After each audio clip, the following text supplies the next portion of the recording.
Hello everybody and welcome to Gene's Reviews from a regular dude, where I do trailer reactions, I react to YouTube videos, I review YouTube channels, occasionally I'll review a movie, but really, I just do whatever the hell I want.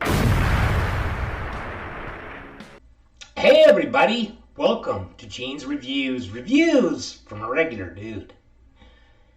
I don't know how many of you grew up in the 70s. I did.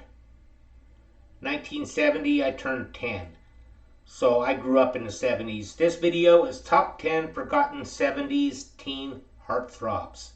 Then and now. This should be pretty interesting. I remember looking at all those magazines that came out, like Tiger Beat and all of those back in the early to mid 70s. We were a big Osmonds fan. My dad took us to see the Osmonds at Caesar's Palace in Las Vegas and stuff like that. But let's check this out. Who could forget tearing open their Tiger Beat magazine to their picture-perfect heartthrob in the 1970s? From David Cassidy to Rick Springfield, every girl had their favorite boy covering their bedroom walls and ceilings and posters. You remember Rick Springfield? Oh, I wish that I had Jesse's girl. The tear-out centerfolds, the hotlines and addresses to send fan mail, the silly products in the back of the magazines. You know.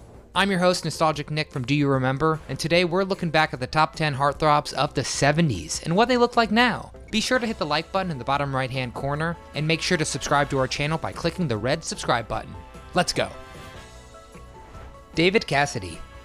Undoubtedly one of the hottest on this list. We can't forget David Cassidy. He starred in the Partridge Family from 1970 to 1974 and became an instant fan favorite. No one could forget his sweet smile and those eyes that just look right through your soul.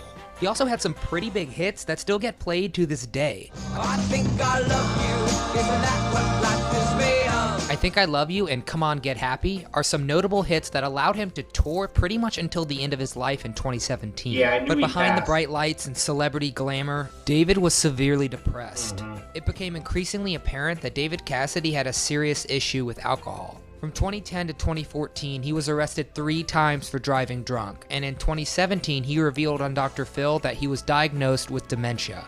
But it later came out that this dementia was actually alcohol-induced, and not much later, he sadly died of liver failure. But his legacy lives on through his music and television work. I Think I Love You has over 10 million streams on Spotify.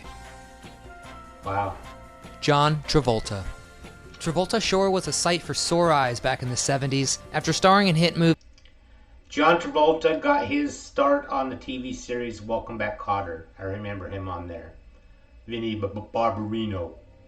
movies like 1978's Grease and 77's Saturday Night Fever, he was on every girl's radar. Those dance moves alone cemented him into Hollywood history forever. But as we all know, Travolta didn't stop there. From Pulp Fiction and Get Shorty in the 90s, John's been gracing the silver screen for decades. One of his most recent films was 2019's The Fanatic, where he plays a crazed fan named Moose who stalks his favorite action hero and tries to destroy his life. However, tragedy struck Travolta's life in 2009 when he and his wife Kelly Preston sadly lost their son Jet. I just realized Kelly Preston just died like a week ago of breast cancer. Sucks. He hit his head on the bathtub following a seizure while on a family vacation. Despite such suffering, the family pressed on and the two are now parents to daughter Ella and son Ben. No matter how many ups and downs Travolta has gone through, many of us will always remember him as that dreamy 70s hunk. Donnie Osmond. If there's anyone we would chalk up there with David Cassidy, it's the one and only Donnie Osmond. Girls loved him for not only his I know a lot of people give them a lot of shit because I know people give them a lot of crap because of the squeaky clean image they had and everything, but you can't deny their talent. They were very talented. Adorable boyish charm and good looks, but also because his vocals were incredible. Music has been a lifelong constant for him, as he just recently ended his long-running Las Vegas residency with his sister Marie Osmond. The residency began in 2008 and ran until the end of 2019. The show would earn 3 of the Las Vegas Review-Journal's Best of Las Vegas awards in 2012, including Best Show, Best All-Around Performer, and Best Singer. Most recently, he competed on the hit TV show The Masked Singer in 2019, displaying his vocal range once more. Everything that kills me makes me feel alive. Donnie still keeps people in the loop on his life via Instagram, so fans can head to his social media for their daily dose of Donnie. Barry Williams. We all remember Barry Williams from when he starred as the eldest son on the legendary sitcom The Brady Bunch from 1969 to 74. No one could forget his dreamy blue-green eyes and that dashing smile. Barry Williams never stopped working. Today, he still sings, acts, and makes public appearances, his most recent and notable appearance being a Very Brady renovation in 2019. Not only does he run a popular fan site called the Greg Brady Project, fans can also find him on the app Cameo, a video sharing site where there was a lot of controversy about him and Florence Henderson, I think was her name, that played his mother on the show. There was a thing going around saying they kind of had a thing going there for a while. Celebrities can make customized videos for their fans. I don't know how true Davey Jones. While Davey Jones was slightly older than most teen idols, he was still beloved by so many. He rose to fame as part of the rock and roll band The Monkees, which starred on their very own TV show of the same name from 1966 to 68. But Davey Jones's career in the music industry continued beyond The Monkees as a solo artist as well, his most notable song being Girl, which was worked into an episode of The Brady Bunch where Davey Jones played himself. And it's good to feel that way, girl. In addition to building a stable career as an entertainer, he also had a love of horse racing. He even trained as a jockey in his teens and intended on pursuing a career as a professional race jockey. It just looks like life had other plans for him. Jones sadly died on February 29, 2012 from a heart attack resulting from arteriosclerosis. However, Monkees bandmates Mickey Dolenz and Mike Naismith continued to tour and carry on the Monkees legacy, and we're sure Davey Jones would have loved that. Rick Springfield. Even just mentioning his name, we know what song is playing in your head right now. That's right, the chart-topping hit of 1981, Jessie's Girl. Okay. This Australian singer captured the hearts of every girl. He got started though on the TV series, the soap opera General Hospital. My mom used to watch that all the time when I was in high school. And I think that's where he got a start. During the 70s. While he's best known for his #1 hit song, he followed up with even more top 10 hits like I've Done Everything for You, Don't Talk to Strangers, Affair of the Heart, and Love Somebody. In 2010, he released a memoir of his life titled Late at Night, a Memoir. It peaked at number 13 on the New York Times bestseller list and was later named number 23 of the 25 great rock memoirs of all time by Rolling Stone. Today, he's just as successful, but in another avenue of the arts. Acting. He has appeared on shows like Supernatural, General Hospital, and The Goldbergs. Needless to say, he has quite an impressive and expansive history of the arts, and we've loved watching him over the years. Bobby Sherman. Bobby Sherman had it all. He could sing, act, and was incredibly good looking. So he could...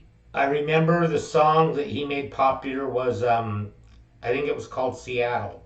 The bluest skies you've ever seen are in Seattle. That song.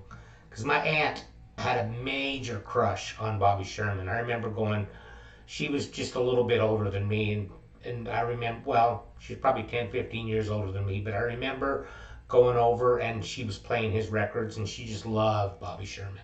Could definitely check off all the boxes on a sought-after teen idol. Sherman was big in the late 60s and early 70s, pumping out 107 songs, 23 singles, and 10 albums between 1962 and 1976. Despite so much success with chart-topping hits, he left the entertainment business to become an emergency medical technician, or an EMT. By the 1990s, he held the position of a technical reserve police officer with the Los Angeles Police Department, and held that position until 2017. What a life. He may have had a big change of career, but we'll never forget him as the dreamy heartthrob from the 70s.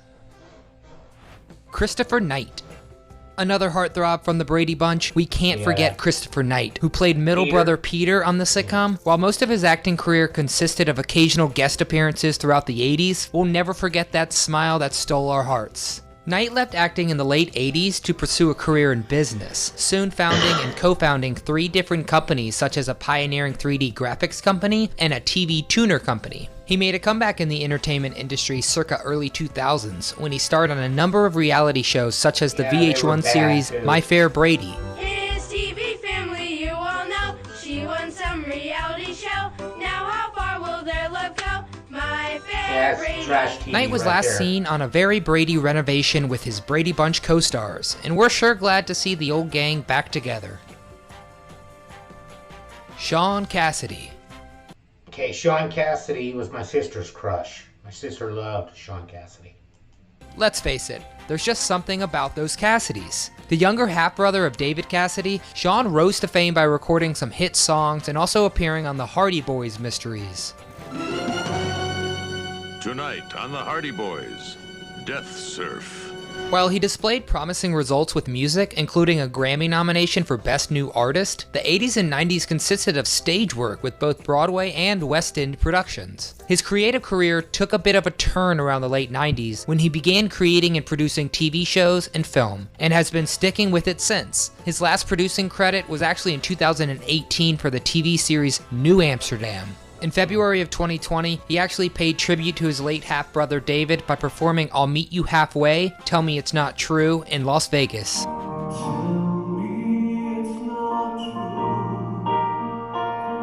He certainly has the talent of a Cassidy. Yep. Leif Garrett. I'm sure you remember Leif Garrett. He had a role in the TV show 3 for the Road and was instantly on the cover of teen magazines for the rest of the decade. We can definitely see why. In addition to acting, he had a solid music career as well that fell off once the 80s began. That's why he's a solid 70s idol. He also gained a lot of publicity when his drug use and legal troubles came to light, including being arrested for possession of cocaine in 1997, which would happen again in 2004. Garrett has been quiet in recent years, his last on-screen credit actually being Celebrity Rehab with Dr. Drew in 2010. A piece actually came out in January 2020 where Garrett talks about his drug use and rise to fame as a teen idol. He says hard drugs are a difficult thing, especially if you've done it for a while. I play music because I love it. I will always love it, but I'm not in a rush to do more with it unless it's absolutely right. It has to be as real as possible. We're glad to hear Leif Garrett is feeling better these days. Do you remember all of these 1970s heartthrobs? I bet. I do. I thought his name was pronounced Leif, but I guess... excuse me, but I guess maybe it is Leif Garrett. How about a joke? What's the difference between a well-dressed man on a bike and a poorly dressed man on a unicycle? A tire. Thank you, everybody. Make sure you like, comment, subscribe, hashtag Mean Gene, all that fun stuff. And if you like this video, tell all your friends, leave a comment down below. And if you didn't like it, then just shut up. And I will see you next time.